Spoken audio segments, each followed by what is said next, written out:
I was very much anti-drug growing up. I had seen what it did to some family members.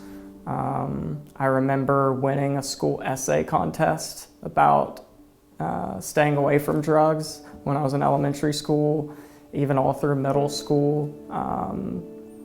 And when I got to high school, my thoughts started changing a little bit about certain drugs, in particular tobacco.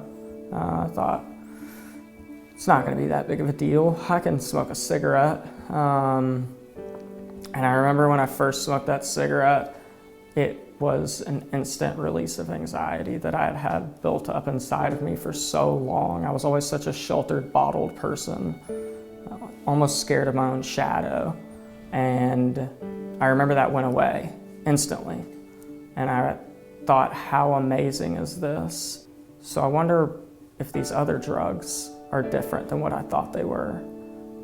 Within 24 hours, I drank alcohol, smoked marijuana, and it didn't take very long for my progression to start from there.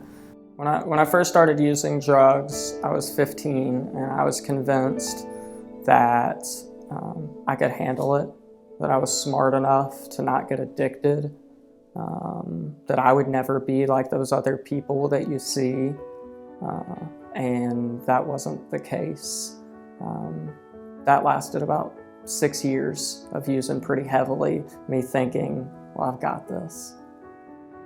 By the time I was 16, I was taking whatever pills I could find. By the time I graduated high school, I was physically dependent on benzos and opiates. And I thought I was just having fun.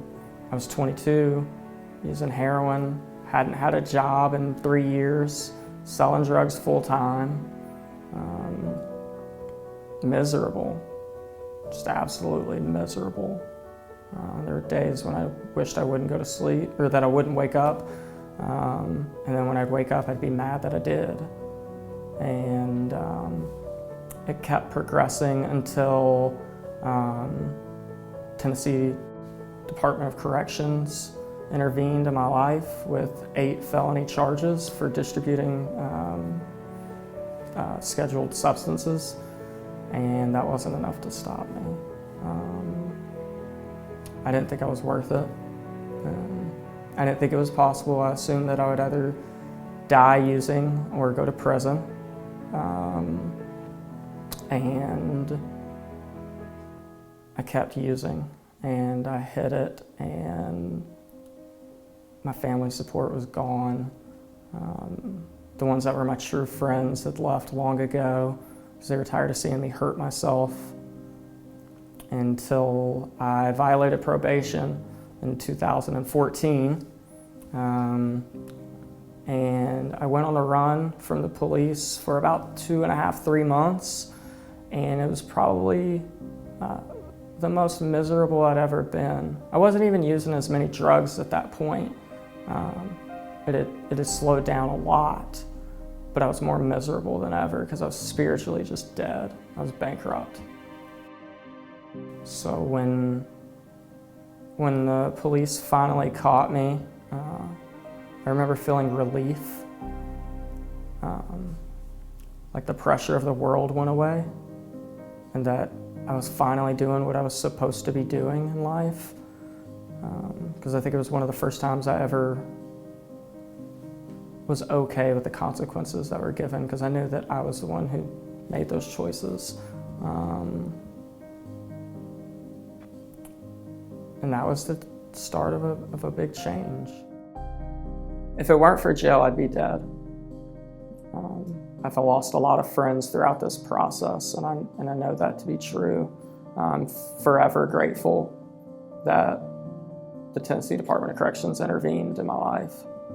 I spent about 4.5 months incarcerated, and for some reason they let me out to go to treatment.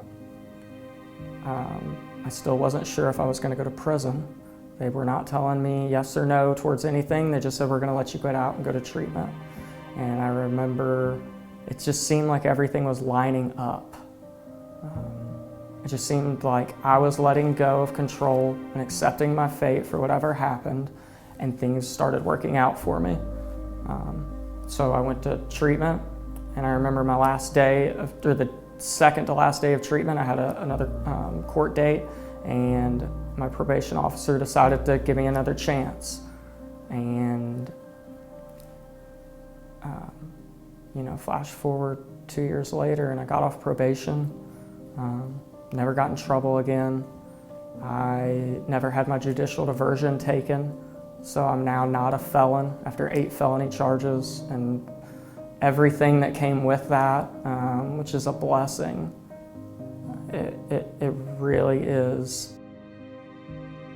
I just want you to know that you are worth it, that it is possible. There's hope. Just reach out to someone, call anyone, and get help.